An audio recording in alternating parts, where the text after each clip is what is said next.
Well, I was hoping to get more footage this morning, but I hoping to get out and hunt this afternoon. So I got out in the later morning hours after I know the deer are out of this area. Try to check some trail cameras on this public piece when I get home here and see if there's any clues of something I could do this afternoon. I'll probably come out even if there's not great evidence, and just for the sake of getting out once when I can. Probably take my X-Stand backcountry pack and find a tree out there. I think I got a good one with some open views back in the woods. If I can get out there early afternoon and get it set up, and then I'll be kind of waiting for the deer to come through back out of their beds, back through this public piece to get out to the fields to eat. You can see lots of good acorn trees out here. But I'm gonna head back, do something a little different and get the dogs exercise too. And I don't know, I guess I feel like if there are deer, they kind of more naturally bump them before I get there sometimes, and probably lay a little bit of a confusing cover scent versus just my human odor. But maybe that's completely wrong. Just, I'm a hobby hunter, and it's good to get out and get the dogs some exercise too. So wish I could have got more footage, but this rain's awful. Hopefully I'll be back on this afternoon. Okay, I just want to kind of show you how I do my camera management. I have trail cams. I don't have any fancy software, but I just bring them home and upload them onto my Mac. And as you can see, this here is the furthest back by the river, kind of where I have that great stand that I don't want to pressure too much. But I did notice on these pictures my camera's turned a little too far north. You can see my cursor here. You see a little doe and fawn. Back in this dark corner, there's a big tree. This is kind of all the trail crossings were meeting up, and there's a lot of these pictures. You can see some deer back in there. However, obviously my camera's out of place. I did plug in the SD card in the field into my phone and was able to recognize that and adjust. It wasn't as noticeable to me when I put the camera out with the daylight photos, if I show you here. So when I checked it, when I installed the camera in the daylight photo, it wasn't quite as noticeable, but I do need to be over here, and that's where I got a lot of buck pictures last year. So anyway, I'll sort through all 4 trail cameras that I took out today. I took out the SD cards and replaced. See if there's any good evidence. I do pay close attention to the doe movement. I don't, however, plan to save those photos. I just save the photos of the bucks. But I do like to pay attention to the doe movement because I do have Season's Choice tag, and I do like to try to fill the doe tag because it makes for good eating. So kind of disappointing the amount of photos I was able to get off of 4 cameras in 2 weeks there on the public. But I kind of expected it. It's pretty rough back there. I did get just the few pictures of a really young buck here, back behind my good tree stand that's out there. Real young buck. I just think it's kind of cool. You can see him transitioning into his winter coat, which is real neat. So yeah, that's just kind of the downside of starting late and large piece and just random camera placement. I got a lot of doe and fawns, and here's another buck. I just didn't get a good picture of him in the thicket, but you can definitely see his rack. Much younger as well. I did take a little bit younger buck last year, not intentionally. I mean, he had a decent rack and he was a big body when I took him, but kind of rethinking what I might do this evening. Thinking probably go to the private piece and try to put a climb stand or that backpack stand in. over a spot where I thought there was a lot of trail movement. I can get in there pretty easy. It'd take me a good solid hour and a half to sneak back on foot into any place where I could put a tree stand in this public piece. So I think I'll try the private piece, just for the sake of getting out there. Not feeling too confident about tonight, but it'd be nice to get out there. All right, check back in this afternoon. Okay, so I did get out here this afternoon, and I am going to try this private piece with the strong south wind. If I can get to the back, it'll just blow my scent out to the river. Just kind of skirt along the edge to try to get out there. Just gonna show you the gear. You can tell I'm wearing a turkey vest actually. I stole that idea from the Hunting Public guys, if anybody happens to watch that, and it's just a great idea. It keeps all my gear down and around the waist, even the back pocket. And there's that pad back there from the turkey vest that will help with the backpack tree stand. So I'll throw that on my bag, on my back, and grab the bow, and we'll head out there. I'm gonna try to get in there quiet, so I probably won't make video until I get back to where I'm gonna hang my stand. All right. Well, I will just show you quick kind of what it looks like.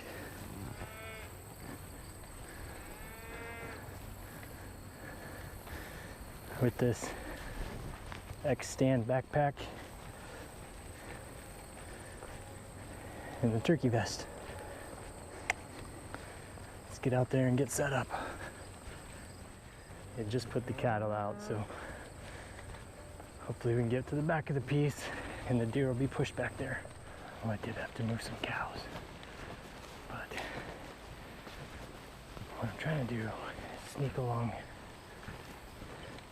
the edge of this field that I showed you on the last video. Actually, soybeans are out there. I'm trying to get to the very northwest corner of this property with the south wind blow my scent out over the river, and I'm hoping I'll be able to catch them trying to get into that back corner of that bean field. I'm sure they're going to move along the river, and I'm probably blowing my scent out there a little bit, but it's really windy today, and it poured rain this morning, so I get a good noise cover. I'm going to get back there and just hope that I beat them to the spot, because they're bedded way to the east. That's where I found beds, where I've seen them bedded in years past. And they're going to try to skirt along the river to get out to this bean field. So my goal is just to get there in front of them, get set up, and get quiet down, and hopefully at least see something moving. Okay, so I've got back to the corner, and from what I remembered, pretty accurate. Just not a lot of great stands, and I really don't want to get on the ground right now, because one, it's horribly nasty out, and two, this is kind of more scouting than anything. But here's where they cross the fence to get by the river and go out onto this back corner of beans. So I'm hoping that, you know, I can get up here just a little bit anyway. At least see something tonight if I don't get a shot. I'm gonna put this on and let you watch how I put this X stand back country in. This thing is pretty amazing. 20 pounds total for the 4 sticks and the platform. So hoping I can get this up pretty quickly.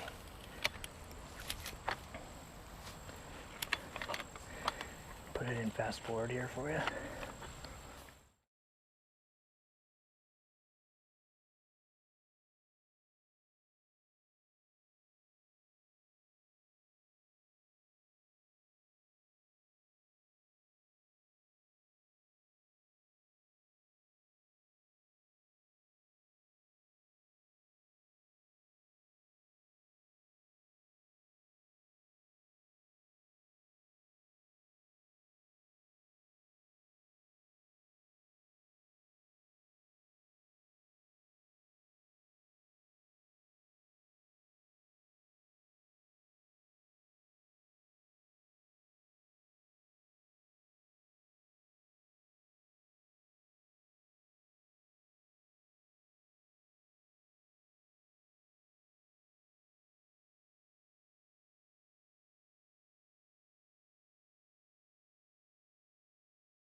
Okay, so I fast forwarded through chunks of that and just show you. It's a little more difficult because it's a really tough tree to put a stand in, but it's a good spot. Be really nice for tonight because I got a nice breeze. But we'll see. It's a nice tree. I'm gonna climb up there and get strapped in now. So I've got the tree stand up here, and way off back there, that's where that trail camera is. Fence jump along the river, and then they're coming out here to that back corner of Beans. So sit up here and see if we get on any deer. I'm gonna switch the camera over to my bow, so the only way you'll get more footage is if I take the bow up to take a shot.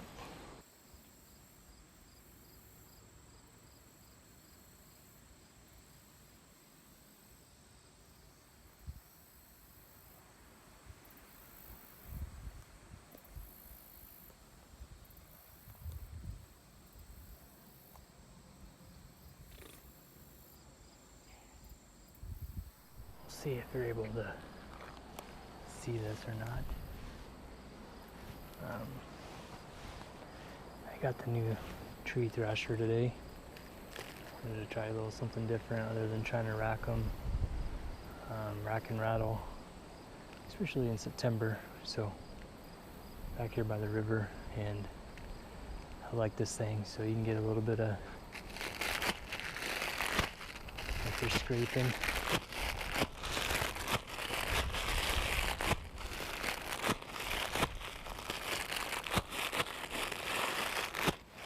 Scraping in the big leaves, and you get your rubbing.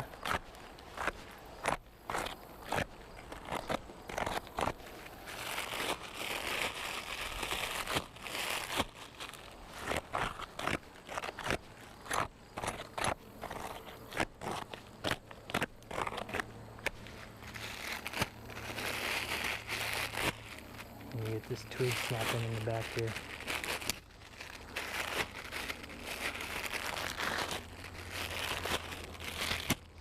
And it's like they're rubbing on these saplings all around here.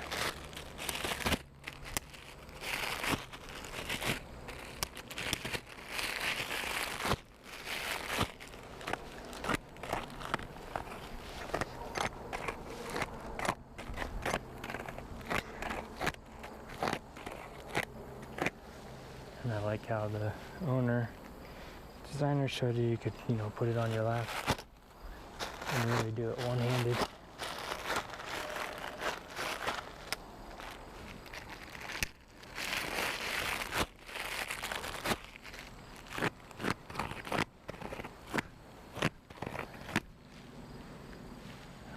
Let that be for a little bit and see what happens. Okay, so kind of try to make it a habit that maybe every hour or so when I'm in the tree stand, do a few draws from the different positions or holes I think I might get a shot into.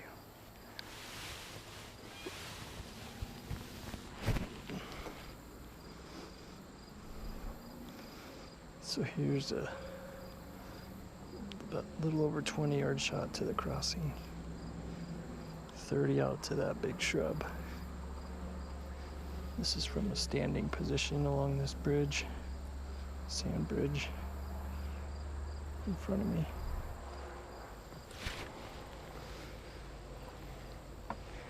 And I also thought, just in case, wanted to make sure I could draw well from a kneeling position on this platform, as that gives me the bridge shot as well as this window here. It's about a 10 to 20-yard shot if they're just passing by.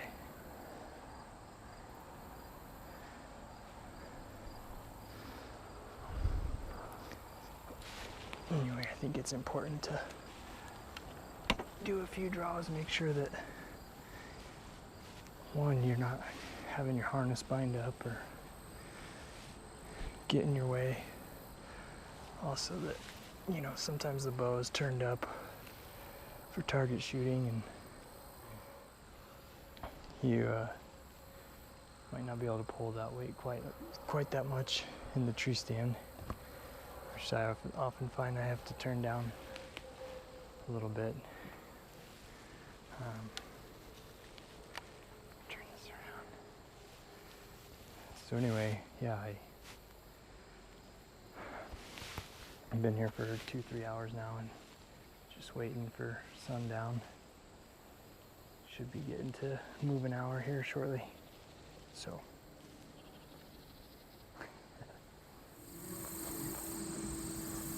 it's a nice looking doe. Just came in off the bean fields behind me here.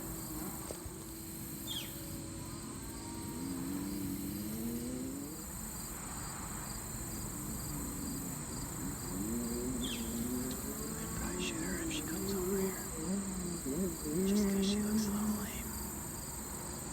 And I prefer to take the doe early in the year before they have a chance to get knocked out.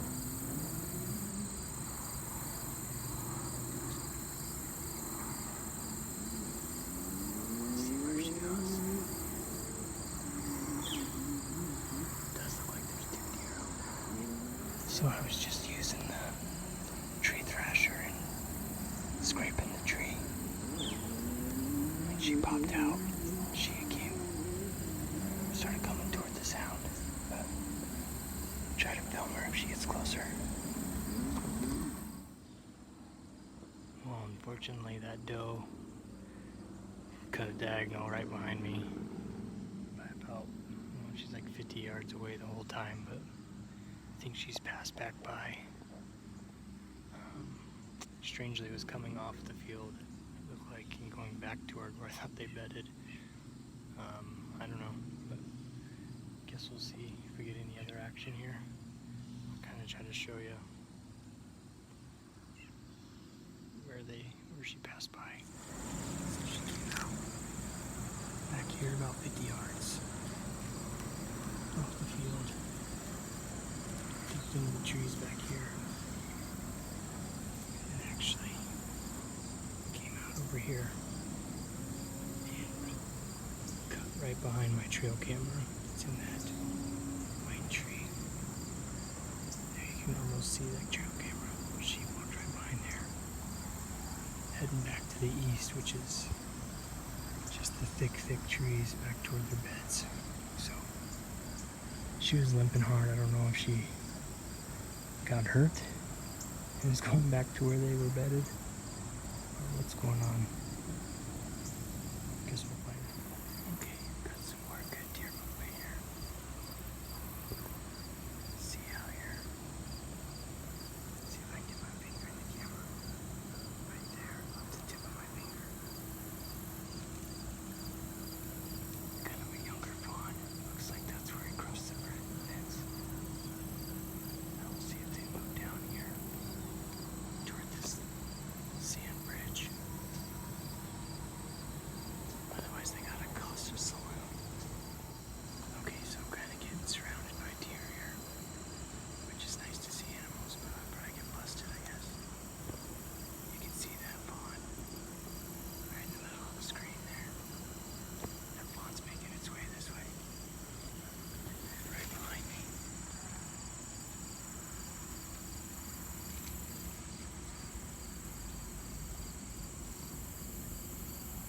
There you go, you can see the tail. There's a good sized doe there. So I'm not opposed to taking a big doe, like I said, prior to them having a chance to get knocked up in the rut.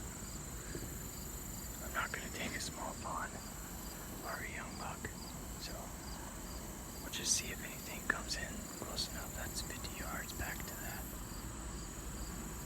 doe back there, just to the right of that tree branch out there.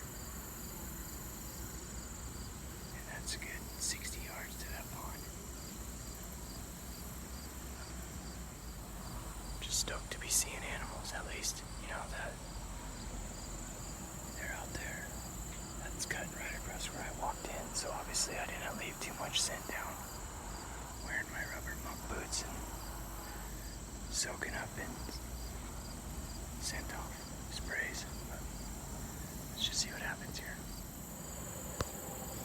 There's another younger deer walking right toward me from the back.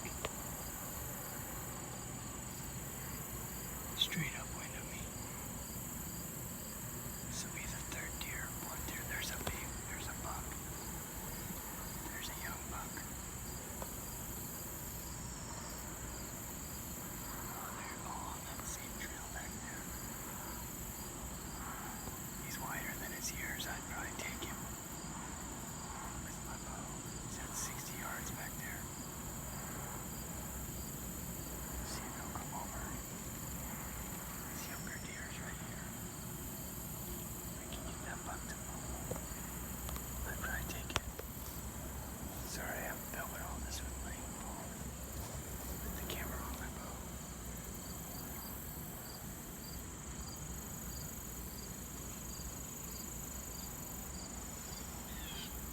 That's 10 yards. If we can just get that buck to come over here now.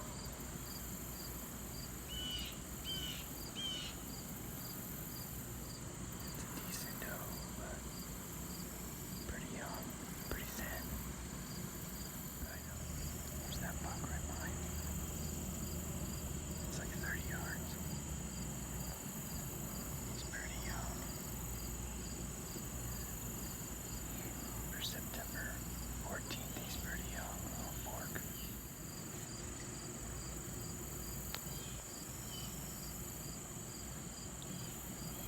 Nice little licket branch there. The doe skirted off along the fence, and now she's right up here. So I don't even know if he's gonna come. In a shootable area, you see him out there.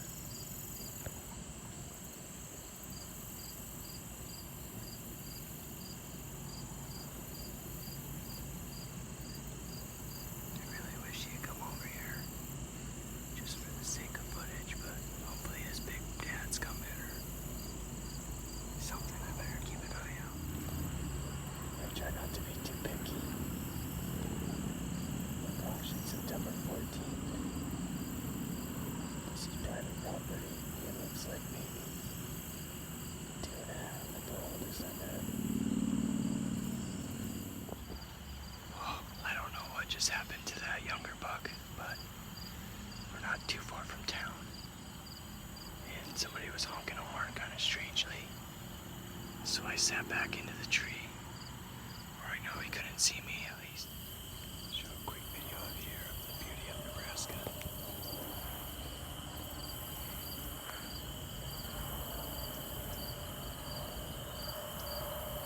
This is one night over the harvest full moon. Here in September.